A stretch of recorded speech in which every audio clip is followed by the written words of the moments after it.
वायु एवं जल प्रदूषण। Chapter number 16 air and water pollution. वायु एवं जल प्रदूषण। भोजन के बिना हम काफ़ी समय तक जीवित रह सकते हैं। क्या हम वायु के बिना भी अधिक समय तक जीवित रह सकते हैं? नहीं। जीवों को अपना अस्तित्व बनाए रखने के लिए स्वच्छ जल तथा शुद्ध वायु की आवश्यकता होती है। क्या आप बता सकते हैं कि चंद्रमा और मंगल पर जीवन क्यों नहीं, या वहाँ जीवन नहीं होने के कारण कई कारणों में एक प्रमुख कारण वायु तथा जल की अनुपस्थित है। प्रकृति से हमें वायु तथा जल प्राप्त मात्रा में प्राप्त होते हैं, परंतु कई कारणों से वे प्रदूषित हो जाते हैं। प्राकृतिक परिवेश में होने वाले हानिकारक एवं अवांछित परिवर्तन प्रदूषण कहलाते हैं। ये परिवर्तन पर्यावरण के रासायनिक, भौतिक या जैविक घटकों के कारण हो सकते हैं। ये न सिर्फ सजीवों बल्कि निर्जीवों को भी हानि पहुंचाते हैं। गाँव हो या शहर, कम-बेश हर जगह यह समस्या है। आइए अपने आसपास प्रदूषण के बारे में अनुमान लगाएं। क्रियाकलाप 1। रविवार को सुबह जल्दी उठिए। पता कीजिए कि आपके आसपास के लोग कूड़े कचरे, पशु तथा मानव जनित मलमूत्र आदि का निपटारा कैसे करते हैं। अपने घर के आसपास के लोगों के पास क्या क्या वाहन हैं, उनसे धुआं निकलता है या नहीं। क्या वे अपने वाहनों में शीशायुक्त ईंधन तेल का प्रयोग करते हैं या नहीं। क्या आपके घर के आसपास कुछ ऐसे लोग हैं जो क्रशर या ईंट भट्ठा में काम करते हैं? यदि हाँ, तो क्या उन्हें स्वास्थ्य संबंधी कोई परेशानी है? यदि हाँ, तो क्या क्या है। वायु प्रदूषण। सांसों को चाहिए शुद्ध हवा का झोंका। सोचिए किसने इन्हें रोका। वायु carbon dioxide, oxygen, argon, nitrogen आदि का मिश्रण है। इसमें इन सभी की मात्रा लगभग निश्चित होती है। वायुमंडल में बाहर से अवांछित पदार्थों के आने या पहले से उपस्थित अवयव की मात्रा बढ़ने से जब हानिकारक प्रभाव पड़ने लगता है, तब यह कहा जाता है कि वायु प्रदूषित हो गई।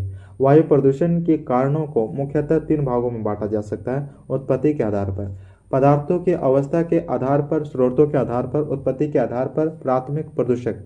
ये प्रदूषक किसी प्रतिक्रिया अथवा प्रक्रिया के फलस्वरूप सीधे उत्सर्जित होते हैं, जैसे ज्वालामुखी के विस्फोट से निकलने वाली राख और धुआं, तेल और कोयले के जलने से उत्पन्न कार्बन डाइऑक्साइड और कार्बन मोनोऑक्साइड गैसें आदि। द्वितीयक प्रदूषक। प्राथमिक प्रदूषक जब आपस में अथवा वायुमंडल के साथ प्रतिक्रिया करते हैं तो इस तरह के प्रदूषक निकलते हैं, जैसे ओजोन, सल्फर ट्राइऑक्साइड, रासायनिक धूल या कोहरा आदि।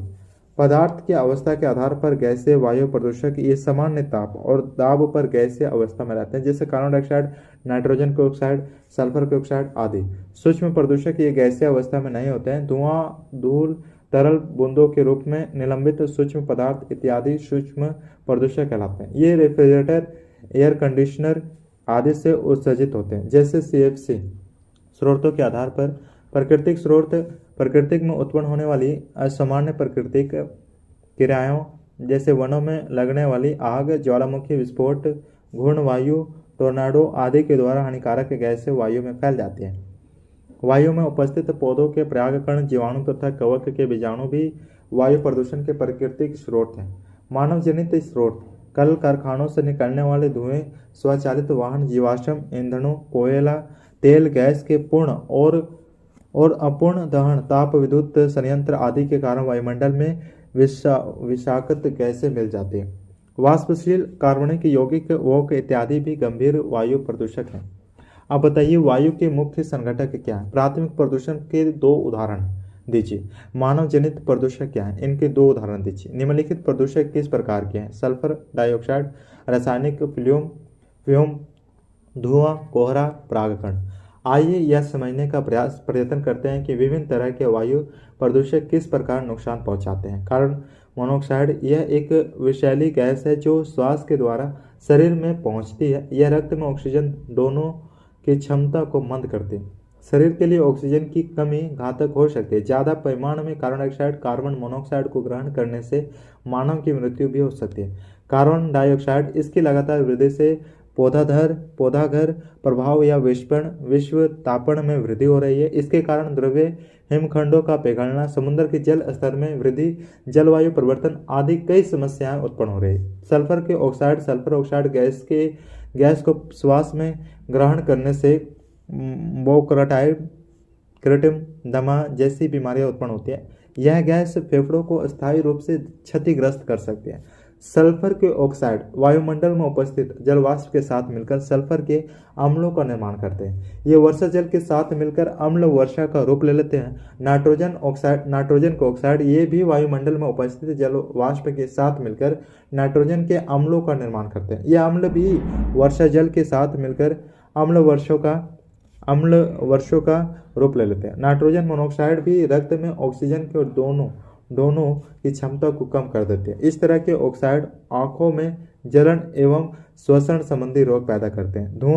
धुएं में ठोस और तरल दोनों प्रकार के सूक्ष्म कण होते हैं। कई हानिकारक गैसें भी इसमें रहती है। शीत ऋतु में औद्योगिक क्षेत्रों में धुआं और कोहरा आपस में मिलकर धूम कोहरा का निर्माण करते हैं। इससे खांसी, दमा, गले में गड़गड़ाहट जैसी समस्या उत्पन्न होती है।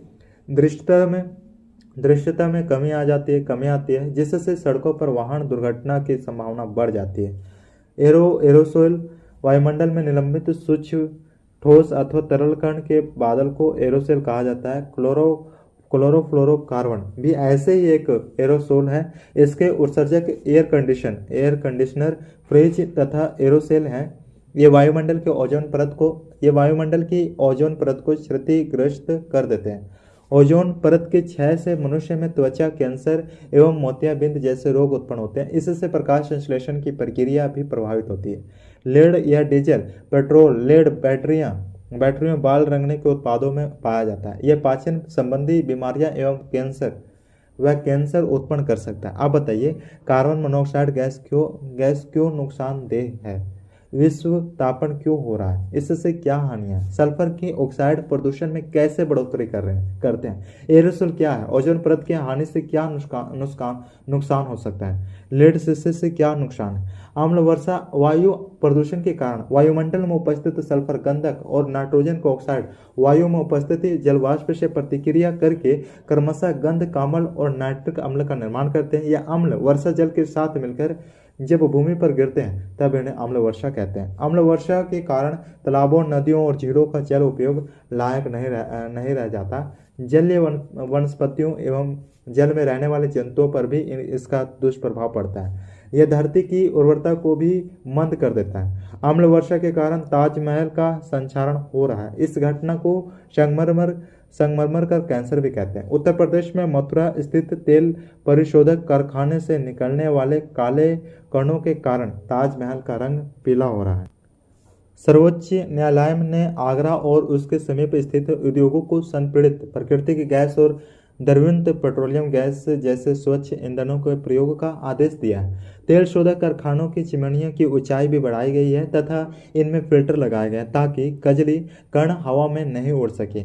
हरितगृह प्रभाव का पौधाघर प्रभाव सूर्य की किरणें वायुमंडल से गुजरने के उपरांत धरातल की सतह को गर्म कर देती है। धरातल की सतह गर्म होने के बाद मुख्यतः लंबी तरंग लंबाई वाली अवरक्त विकिरणों को उत्सर्जित करते हैं। ये विकिरण ग्रीन हाउस गैसों, कार्बन डाइऑक्साइड, मीथेन आदि के आवरण को पार नहीं कर पाती है। इससे परावर्तित होकर अवरक्त किरणें पुनः धरातल की ओर लौट आते हैं। इस कारण पृथ्वी के तापमान में वृद्धि हो रही है। पृथ्वी के तापमान में होने वाली इस वृद्धि को ही विश्व तापन कहते हैं। इसके कारण हिमनद पिघलने लगे हैं। इससे समुद्र तटीय शहरों के जलमग्न हो जाने का खतरा उत्पन्न हो गया है। कम तापमान पर रहने वाले पौधे, जंतुओं तथा सूक्ष्म जीवों की प्रजातियों के विलुप्त होने की संभावना बढ़ गई है। ये सभी दुष्प्रभाव गत शताब्दी में पृथ्वी के तापमान में सिर्फ 0.5 डिग्री सेल्सियस की वृद्धि से उत्पन्न हुए हैं। पृथ्वी पर जीवन के संरक्षण के लिए पौधाधार प्रभाव आवश्यक है। यदि यह ना हो तो पृथ्वी का तापमान -15 डिग्री सेल्सियस तक चला जाएगा। लेकिन अब इसकी अत्यधिक वृद्धि संपूर्ण विश्व में चिंता का विषय है। आप बताइए, अम्ल वर्षा से आप क्या समझते हैं? संगमरमर का कैंसर से क्या अर्थ है?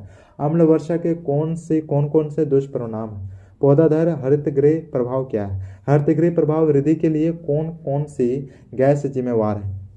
वायु प्रदूषण पर नियंत्रण। सन 2000 ईस्वी में झारखंड राज्य के निर्माण के बाद राजधानी रांची में वायु प्रदूषण का स्तर पहले से 10 गुना बढ़ गया है। यहाँ की जनसंख्या में असाधारण वृद्धि, वाहनों की संख्या में 20 गुना वृद्धि, आधारभूत संरचनाओं के लिए बड़े पैमानों पर हुई वृक्षों की कटाई, अंधाधुंध भवन निर्माण आदि कुछ कारण हैं। जो इस शहर में वायु प्रदूषण की ध्वनि के लिए उत्तरदायी है। झारखंड के औद्योगिक नगरी धनबाद को बोकारो जमशेदपुर आदि की स्थिति कमोबेश ऐसी है। वायु प्रदूषण को कम करने के लिए निम्नलिखित उपाय किए जा सकते हैं। कोयला तथा लकड़ी का प्रयोग घरेलू ईंधन के रूप में कम से कम करना चाहिए। इसकी जगह गोबर गैस तथा एलपीजी का इस्तेमाल करना चाहिए। स्वचालित वाहनों में शीशा रहित तथा सल्फर रहित पेट्रोल का उपयोग करना चाहिए। स्वचालित वाहनों के इंजन की नियमित देखभाल करनी चाहिए जिससे कम प्रदूषक उत्सर्जित हो। कार पूल का इस्तेमाल करना चाहिए। सार्वजनिक वाहनों का अधिकाधिक इस्तेमाल करना चाहिए, प्रदूषण को कम कर सकता है। साइकिल ई रिक्शा के उपयोगों को बढ़ावा देना चाहिए। वृहद पैमाने पर वृक्षारोपण करना चाहिए। वृक्ष कार्बन डाइऑक्साइड के बहुत बड़े शोषक हैं। कल कारखानों की चिमनियों की ऊंचाई अधिक होनी चाहिए। इससे आसपास के स्थानों में प्रदूषक गैसों में कमी होती है। उद्योगों को आबादी से दूर स्थापित किया जाना चाहिए। लोगों को पटाखों का बहिष्कार करना चाहिए। ऊर्जा के गैर परंपरागत स्रोतों पवन ऊर्जा, सौर ऊर्जा, जल ऊर्जा के इस्तेमाल को बढ़ावा देना चाहिए। यातायात में बाधा डालने वाली पार्किंग से बचना चाहिए। चौराहों की क्रॉसिंग लाल बत्ती पर खड़े होने पर अपने वाहन का इंजन बंद रखना चाहिए। अपने मित्रों व रिश्तेदारों को धूम्रपान करने से रोकना चाहिए। खुले में शौच करने से बचे। मलमूत्र में कई तरह के सूक्ष्म जीव होते हैं जो वायु को प्रदूषित कर सकते हैं, जैसे पोलियोग्रस्त बच्चे के मल में उपस्थित पोलियो वायरस वायु के द्वारा फैलता है। कई राज्यों में वाहनों में सीएनजी संपीड़ित प्राकृतिक गैस के इस्तेमालों को भी अनिवार्य कर दिया गया है। जल प्रदूषण, वाटर पोल्यूशन। जल में अवांछनीय जैविक अथवा अजैविक पदार्थों के मिलने के कारण इसकी गुणवत्ता में कमी आने को जल प्रदूषण कहा जाता है। प्रदूषण के कारण जल की रंग, गंध तथा अम्लीय अवस्था में परिवर्तन आ जाता है। जल प्रदूषण के निम्न स्रोत हैं। औद्योगिक अपशिष्ट। झारखंड की धरती रत्नों से भरी पड़ी है। यहाँ के खदानों में बहुमूल्य खनिज संपदा भरी हुई है। इससे आकर्षित होकर यहाँ बहुत से कल कारखाने लगाए गए। खदानों में उपलब्ध प्रचुर कोयला, लोहा, तांबा, एल्युमिनियम के अयस्क, सस्ती मजदूरी आदि ने लोगों को यहाँ औद्योगिक इकाइयाँ लगाने के लिए प्रेरित किया। किंतु यही औद्योगिकीकरण अपने साथ कई बुराइयों भी लेकर आया। उद्योग धंधे लगाने के लिए बड़े पैमाने पर वन काटे गए। नदी के किनारे उद्योग धंधे स्थापित किए गए ताकि उद्योगों को सस्ते में जल मिल सके। धातुकर्म में प्रयुक्त जल को बिना उपचारित किए नदियों में प्रवाहित कर दिया जाता है। छोटा नागपुर के पठार में दामोदर और स्वर्ण रेखा नदियां सर्वाधिक प्रदूषित है। लगभग 1300 लाख लीटर औद्योगिक कचरा और 650 लाख लीटर गंदा घरेलू जल दामोदर नदी में प्रतिदिन डाल दिया जाता है। एक अंधन के मुताबिक एक कोल्ड वासरिक अकेले 45 टन महीन कोयला चूर्ण प्रतिदिन दामोदर नदी में डाल देती है। इस इलाके में लगभग 11 कोल वासरिया है। स्थानीय जनजातियों द्वारा पवित्र मानी जाने वाली दामोदर नदी झारखंड में एक काले, गंदे, बदबूदार नाले की तरह दिखाई देती है। पश्चिम सिंहभूम की कारोड़ नदी भी गोवा, नोवामुंडी और चिरैया माइंस के लौह अयस्कों के कारण लाल ऑक्साइड के बहुत अधिक प्रदूषित हो गई है। स्वर्णरेखा नदी की स्थिति भी कुछ उसी तरह की है। इन्हें भी जानिए। TISCO Jamshedpur, HCL Ghatshila, Hindustan aluminium company limited, Muri के कचरे और बिना उपचारित जल के प्रभाव के कारण स्वर्णरेखा नदी बहुत अधिक प्रदूषित हो गई है। जादूगोड़ा के यूरेनियम खदानों के चलते इसमें रेडियो सक्रिय प्रदूषण भी पाया जाता है। घरेलू वाहित मल जल मनुष्य तथा अन्य जीवों के मूल मूत्र, घरों की गंदगियां, मनुष्य प्लास्टिक अपशिष्ट, खाद्य पदार्थ आदि को नलियों में बहा दिया जाता है। ये घरेलू कचरे नालियों से बहते हुए समीप स्थित नदी में मिल जाते हैं। आमतौर पर इनमें खाद्य पदार्थों का कचरा, डिटर्जेंट तथा साबुन की झाग, जीवाणु, परजीवी जैसे सूक्ष्म जीव होते हैं। ये सूक्ष्म जीव जल स्रोतों में घुली ऑक्सीजन का श्वसन क्रिया में अवशोषण करते हैं और जल में कार्बन डाइऑक्साइड गैस को मुक्त करते हैं।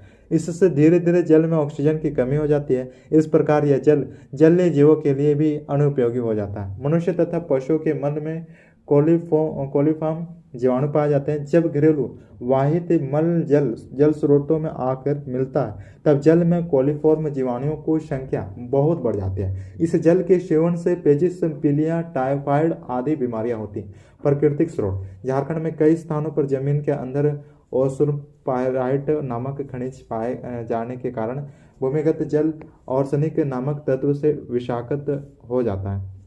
कृषि रसायन खेतों में रासायनिक उर्वरकों का उपयोग अधिक उपज की प्राप्ति के लिए किया जाता है। इनमें फॉस्फेट, नाइट्रेट तथा पोटेशियम की प्रधानता होती है। वर्षा जल के साथ मिलकर ये रसायन पास स्थित जल स्रोतों में पहुंच जाते हैं। जल स्रोतों में पहले से मौजूद शैवालों के लिए यह पोषक का काम करते हैं। जब ये शैवाल मर जाते हैं तो जीवाणु जैसे घटकों के लिए ये भोजन का काम करते हैं। अत्यधिक ऑक्सीजन का प्रयोग करके जीवाणु जल में कार्बन डाइऑक्साइड को मुक्त करते हैं। इस प्रकार जल स्रोतों में घुली ऑक्सीजन की मात्रा में कमी आने की क्रिया को सुपोषण कहते हैं। इससे जल में रहने वाली मछलियां भी मरने लगती है। कीटनाशी और खरपतवारनाशी भी वर्षा जल के साथ मिलकर भूमिगत जल को प्रदूषित करते हैं।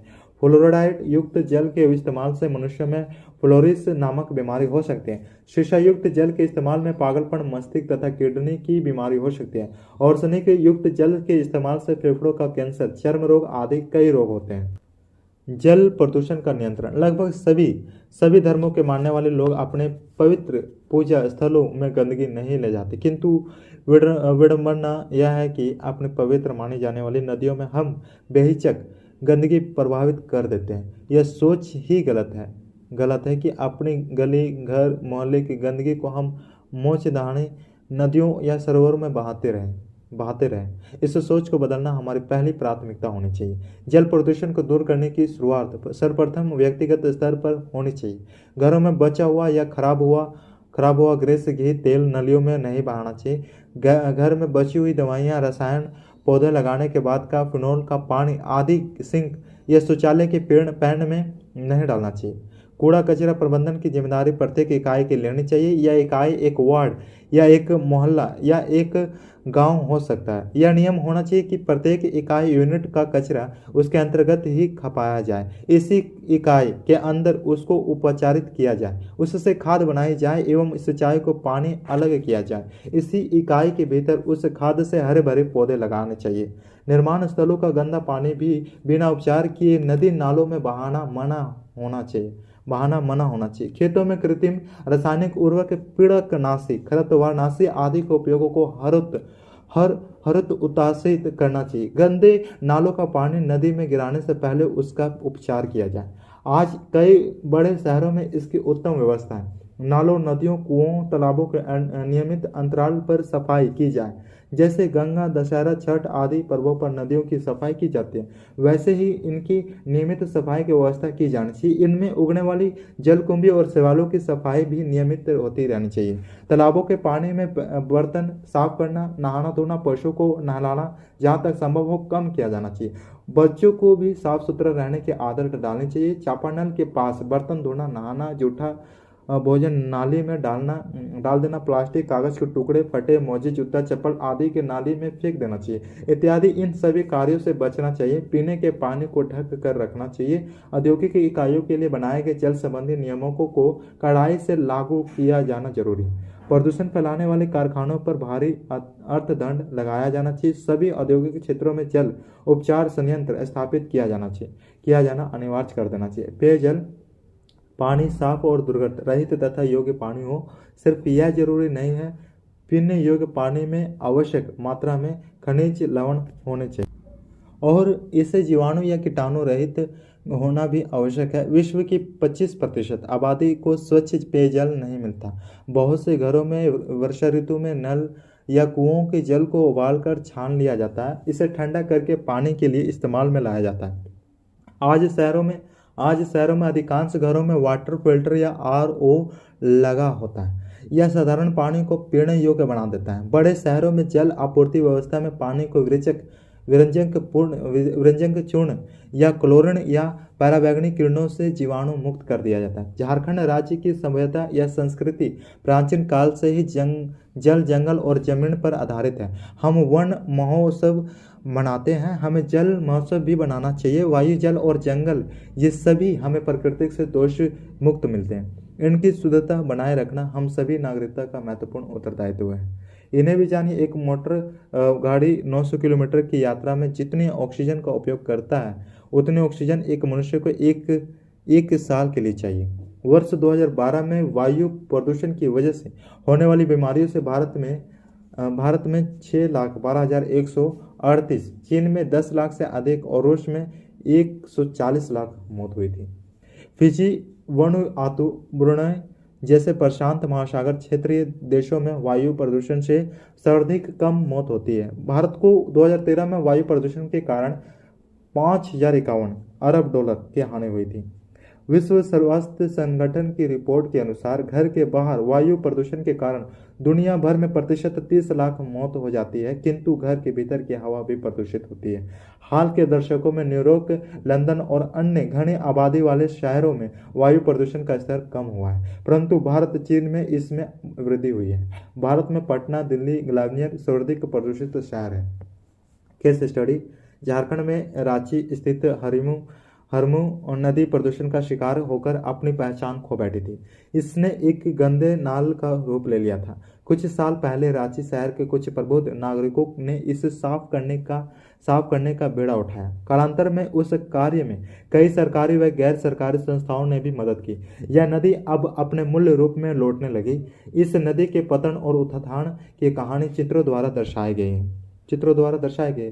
गंगा कार्य परियोजना: गंगा नदी देश की प्रसिद्ध नदियों में से एक है। यह अधिकांश उत्तरी, केंद्रीय तथा पूर्वी भारतीय आबादी का पोषण करती है, किंतु हाल में ही प्रकृति के लिए विश्वव्यापी कोष द्वारा किए गए वर्क्षेपण में यह पाया गया कि गंगा विश्व की 10 ऐसी नदियों में शुमार है जिसका अस्तित्व खतरे में है। गंगा में प्रदूषण इस स्तर तक पहुंचने का कारण यह है कि जिन शहरों एवं बस्तियों से होकर गंगा प्रभावित होती है, वहां के लोग अत्यधिक मात्रा में कूड़ा करकट एवं अनुपचारित पदार्थ इस नदी में डाल रहे हैं। कई स्थानों पर प्रदूषण का स्तर इतना अधिक है कि इसके जल में जलीय जीव जीवित नहीं रह पाते और वहां नदी निर्जीव हो गई है। इस नदी को बचाने के लिए 1985 में एक महत्वाकांक्षी परियोजना शुरू की गई, जिसे गंगा कार्य परियोजना कहते हैं।